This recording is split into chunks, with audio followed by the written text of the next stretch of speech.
of charge ng hospital. Usually naman may mga private donors ng mga supply for the baby. Naniniwala naman si Gigi na suswertehin ang kanyang anak na isinilang ng bagong taon. Pero higit sa swerte, dalangin niya na lumaking malusog at mabait ang bata. Jerome Lantin, ABS-CBN News. Habang sandamakmak na basura po naman ang naiwan sa mga lansangan matapos nga ang pagsalubong sa bagong taon. Pero ayon sa MMDA, mas kaunti ang nahakot nila ngayon kumpara noong nakaraang taon. Nagpapatrol, Jackie Manabat.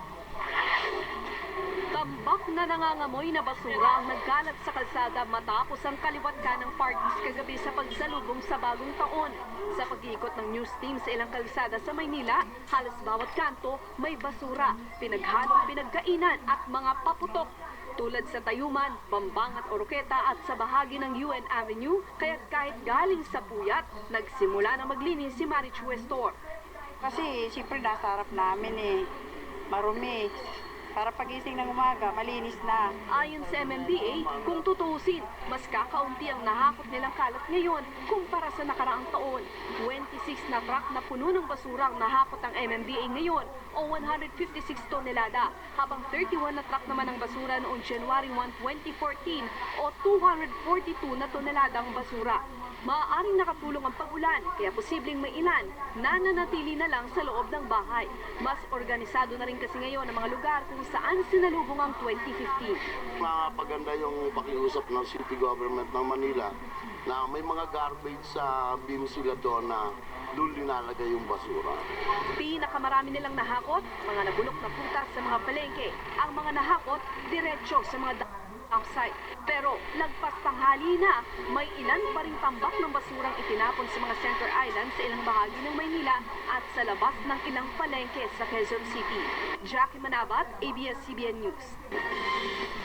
Habang hindi po naman napigilan ng malakas na ulan ang pagdiriwang ng mga turista sa isla po ng Boracay kahit na basang-basa, patuloy ang maingay na pagsalubong sa bagong taon. Mula sa Boracay, nagpapatrol, Ryan Chua. Walang tigil ang ulan kagabi, pero malapiesta pa rin ang ingay kahit saan sa isla. Sa mga resort, sama-samang naghapunan ang magkakapamilya at magkakaibigan. Tradisyonal ng pamilyang ito ang pagsalubong sa bagong taon sa Boracay. Masayang masaya. Malamig ang simoy ng hangin sa Boracay. Tsaka enjoy lang. Sa mga huling sandali ng 2014, marami ang naglabasan para magsaya sa may tabing dagat. Hindi bali ng mabasa. Pagpatak ng hating gabi, lumiwanag ang langit.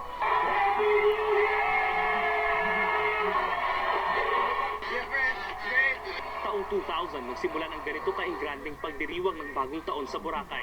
It was the first New Year celebration na naging very successful. And since that time, tuloy-tuloy ngayon ang selebrasyon. Habang lalong sumisikat ang Boracay sa mundo, patuloy rin sa paglaki ang pagsalubong ng bagong taon dito, ano man ang lagay ng panahon. Ayon sa Municipal Tourism Office, nasa 5 hanggang 6,000 turista ang dumating dito sa Boracay araw-araw sa pagtatapos ng 2014. At sa pagpasok ng bagong taon, hiling ng pamahalaan dito ang lalo pang pagsigla ng turismo sa isla. Brian Chua, ABS-CBN News, Boracay.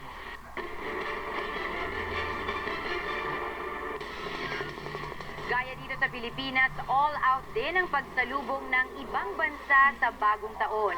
Pero sa isang lungsod sa China, nauwi sa trahedya ang sanay masayang pagpasok ng taon. Nagpapatrol Miranda de Quiros.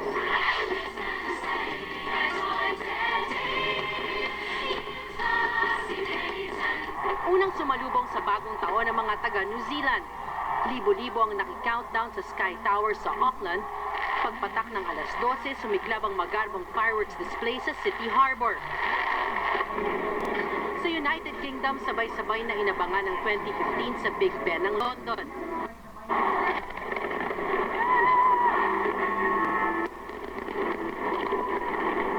Ang pagliwanag ng ilog, hudyat na opisyal nang nagsimula ang 2015.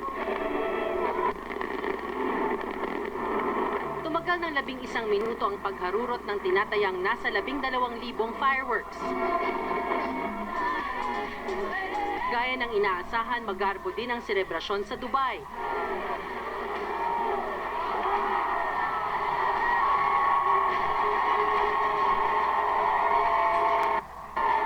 70,000 na LED panel ang inilawan sa tallest building in the world na Burj Khalifa. Sinabayan ng LED lights ng napakagarbong fireworks display.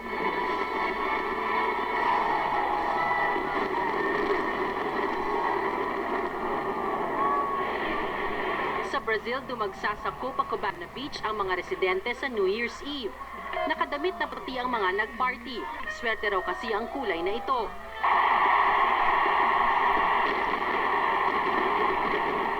Alas 12 in punto, hiyawan ng mga tao at sabay-sabay na inilawan ang fireworks sa dalampasigan.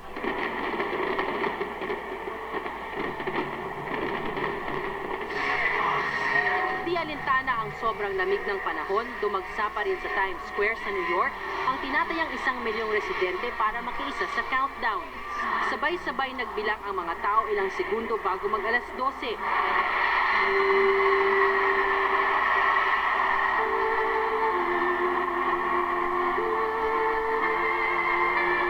Pagpatak nito, ibinagsak na ang higanteng crystal ball.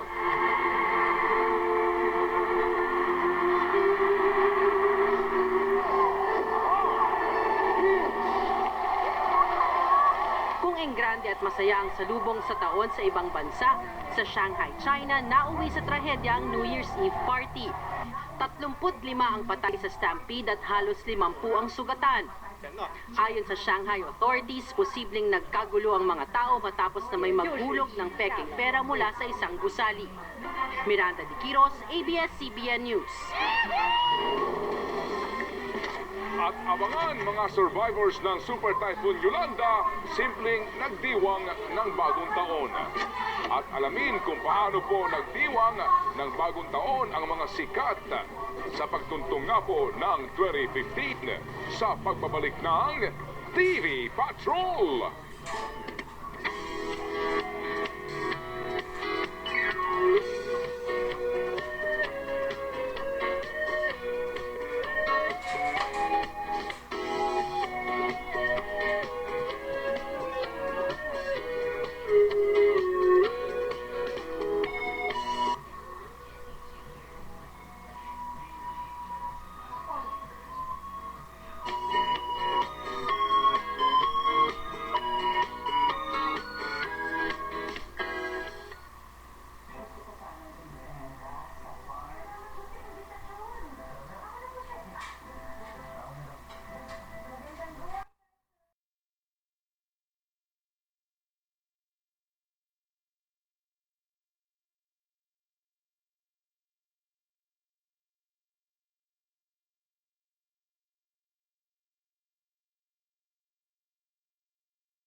Ato natukmantak ng Binisaya. Luzon, Visayas to Mindanao, ABS-CBN Regional endeavors to highlight the best of the regions by promoting local culture, upholding responsible journalism, and inspiring Filipinos all over the country. With our regional network of 33 TV stations and 2 affiliates, ABS-CBN Regional will continue to uphold its corporate credo to be in the service of the Filipino. This is our goal. This is our commitment. From Luzon, Visayas to Mindanao, ABS-CBN Regional endeavors to highlight the best of the regions by promoting local culture, upholding responsible journalism, and inspiring Filipinos all over the country. With our regional network of 33 TV stations and 2 affiliates, ABS-CBN Regional will continue to uphold its corporate credo to be in the service of the Filipino. This is our goal. This is our commitment.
Doon sa Kalibo Airport, ang mga pasahero ng Air Asia Z2708 kagabi.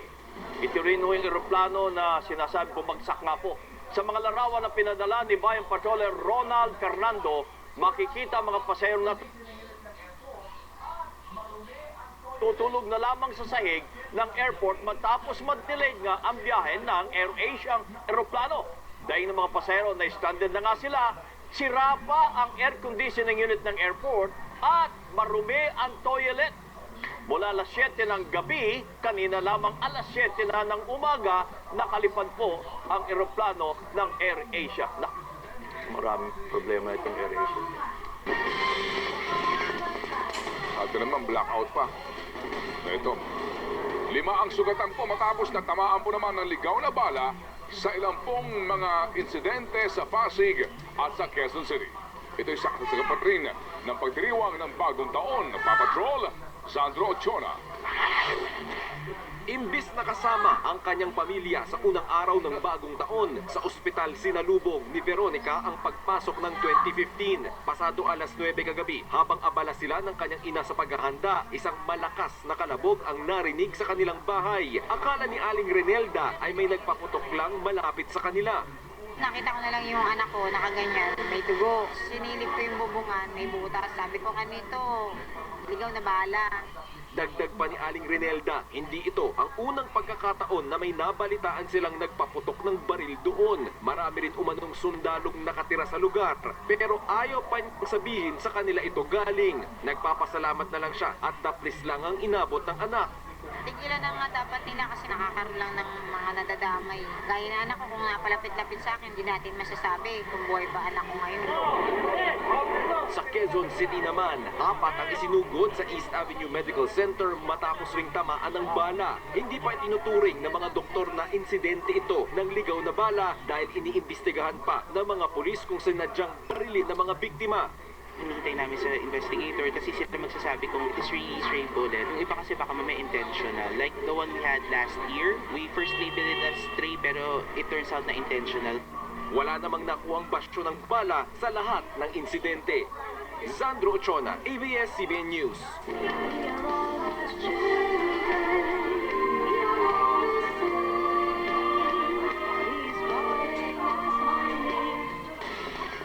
Binatikos ni Pope Francis ang ilang mga politiko sa Roma dahil sa umano'y pakikipagsabwatan ng mga ito sa mga kriminal.